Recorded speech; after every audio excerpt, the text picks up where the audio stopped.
시청자 여러분, 안녕하십니까? 8월 29일 미국 주요 뉴스를 전해드리겠습니다. 트럼프 대통령이 어제 두 건의 행정명령에 서명했습니다. 오늘 뉴스에서는 이 두 행정명령의 주요 내용과 그 배경을 차례로 살펴보겠습니다. 첫 번째 행정명령은 연방 공공건축의 설계 원칙을 대대적으로 수정하는 내용을 담고 있습니다. 연방 건축의 아름다움을 되찾기라는 제목이 붙은 이번 명령은 고전 양식을 연방 건축의 우선 양식으로 명시했습니다. 워싱턴 DC를 포함한 연방 건물들은 특별한 사정이 없는 한 고전 양식을 기본 설계 기준으로 삼아야 하며, 다른 지역의 경우에도 지역의 역사적 건축 전통을 존중하는 방향으로 설계돼야 합니다. 이번 조치는 미국 초대 대통령 조지 워싱턴과 토머스 제퍼슨이 연방 수도를 고대 그리스 로마 양식에 기반해 설계했던 전통을 현대에 다시 연결하겠다는 취지에서 출발했습니다. 행정명령은 20세기 중반 이후 연방정부가 지은 공공건축이 모더니즘이나 브루탈리즘 양식, 즉 노출된 콘크리트와 대규모 기하 구조를 강조하는 건축으로 바뀌면서 시민들 사이에서 비호감이 높아졌다고 평가했습니다. 또한 일부 최신 건축물들이 정부 청사인지조차 외형상으로 식별하기 어려울 정도라고 지적하며, 이는 공공건축의 정체성과 역할에 대한 재검토가 필요하다는 인식을 반영한 것입니다. 연방총무청은 앞으로 고전 및 전통건축에 대한 전문성과 경험을 갖춘 인력을 자문력으로 지정하고, 설계 공모 시 이 같은 배경을 주요 평가 기준으로 삼을 계획입니다. 디자인 공모에서는 고전 양식을 적용한 설계안이 최종 평가 단계까지 충분히 진출할 수 있도록 절차를 개선하겠다는 방침도 포함됐습니다. 특히 구조가 왜곡돼 있거나 불안정한 인상을 주는 해체주의 양식 또는 기존 전통과 단절된 형태의 현대 건축이 선택될 경우 대통령실의 사전 보고에 타당성을 입증하도록 하는 절차도 마련됐습니다. 이번 명령은 연방 건축이 국민에게 미국 정부의 품격, 안정성, 역사적 연속성을 시각적으로 전달할 수 있도록 해야 한다는 대통령의 철학이 반영된 정책 변화로 해석됩니다. 두 번째 행정명령은 다소 생소하고 복잡하게 들릴 수 있습니다. 연방정부 내 일부 기관에서 노동조합 활동을 제한하겠다는 내용인데요. 왜 이런 조치가 필요했는지, 어떤 기관들이 영향을 받는지 지금부터 자세히 설명해 드리겠습니다. 두 번째 행정명령은 국가안보와 관련된 일부 연방기관에서 노동조합 활동을 제한하는 내용을 담고 있습니다. 정부와 직원 간 협의 구조를 뜻하는 연방 노동경영 관계 프로그램에서 특정 기관들을 제외하겠다는 조치입니다. 이 행정명령에 따르면 정보 수집이나 안보 관련 업무를 주로 수행하는 기관에서는 노동조합 활동이 국가안보와 충돌할 수 있다고 판단됐습니다. 예를 들어 기상정보를 분석하거나 위성 데이터를 처리하는 부서에서 파업이나 단체 협상이 벌어질 경우 국가 대응 체계에 지장을 줄 수 있다는 우려입니다. 새로 제외 대상으로 지정된 기관은 국제무역청, 특허청 일부 부서, 해양대기청 산하 위성기상부서, 나사, 미국 글로벌 미디어 기구 등입니다. 또한 수력발전소를 운영관리하는 내무부 산하기관도 대상에 포함됐습니다. 이러한 조치는 국가안보를 이유로 특정 부서에서는 일반적인 공무원 단체 교섭 절차를 적용하기 어렵다는 판단에 따라 내려졌습니다. 트럼프 대통령은 해당 명령을 통해 기존 카터 대통령 시절 제정된 행정명령을 수정하는 한편, 지난 3월 발효된 관련 행정명령의 일부 시한도 연장했습니다. 백악관은 이번 조치가 모든 법률과 예산 규정을 준수하는 선에서 시행될 것이라고 밝혔습니다. 다음 뉴스입니다. 미 공화당 소속 상원의원단이 타이완을 방문해 안보 협력과 양국 관계 강화를 논의했습니다. 상원 군사위원회 위원장 로저 위커 의원과 데브 피셔 의원은 8월 29일 타이베이에 도착해 라이칭더 총통과 면담을 가졌습니다. 위커 의원은 회담에서 자유국가인 타이완은 자유롭게 존재할 권리와 자기결정권을 지킬 권리가 있다고 말했습니다. 두 의원은 타이완의 요구와 우려를 직접 듣기 위해 방문했다며 미 의회의 확고한 지지 의사를 전했습니다. 이번 방문은 미국 상원이 내주 논의할 국방수권법에 타이완 관련 조항이 추가될 가능성과 맞물려 있습니다.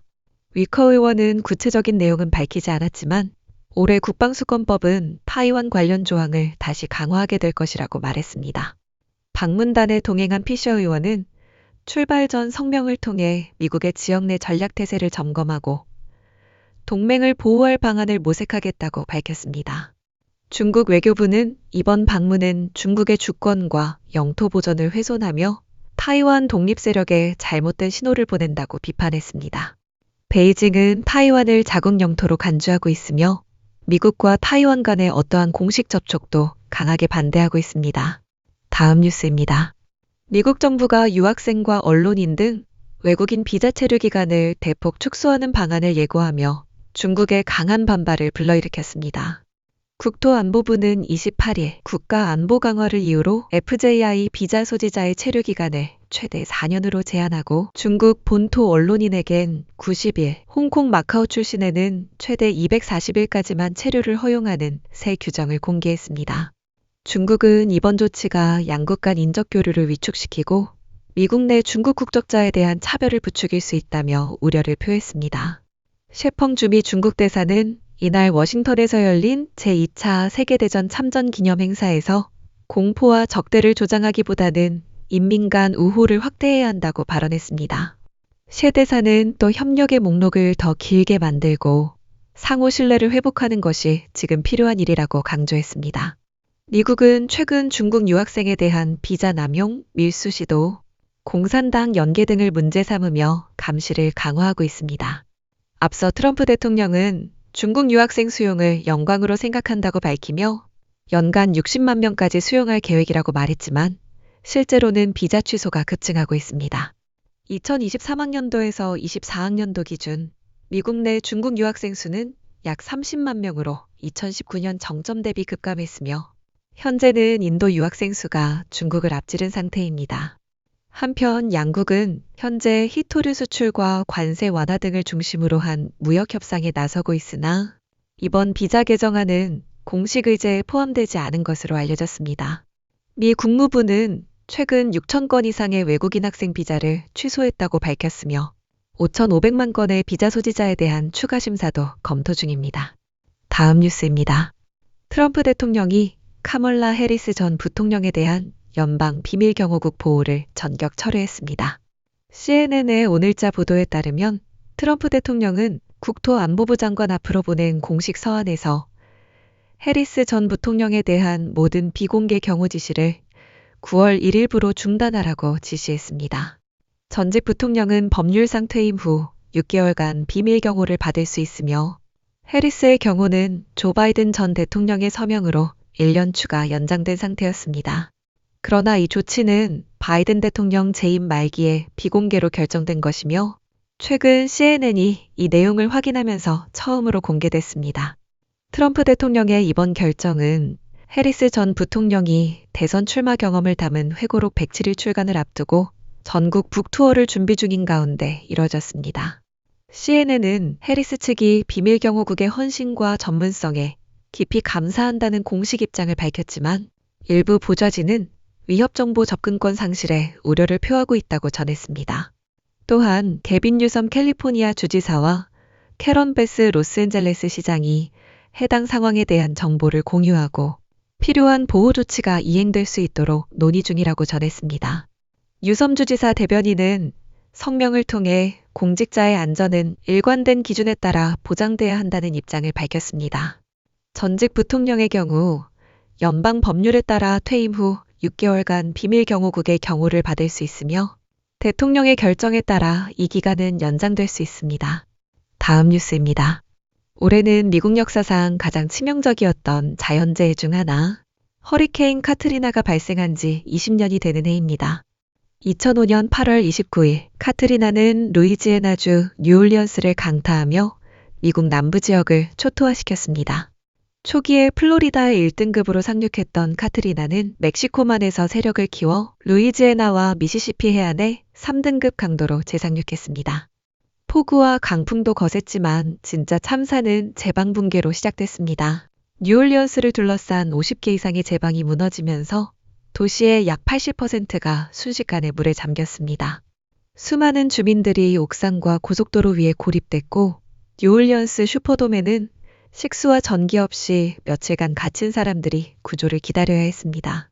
당시 연방정부의 늦은 대응은 전국적인 비판을 불러왔고 카트리나는 약 1,400명의 생명을 앗아가며 미국 역사상 가장 많은 피해를 남긴 자연재해 중 하나로 남게 됐습니다. 그러나 뉴올리언스는 무너진 제방 위에 다시 삶을 세워 올렸습니다. 도시 인프라는 서서히 복원됐고 문화예술 교육을 중심으로 공동체는 다시 활기를 되찾았습니다. 지역 간 불균형과 경제적 격차는 여전히 해결해야 할 과제지만 마르디그라 퍼레이드와 거리의 재즈는 도시가 여전히 살아있음을 증명합니다.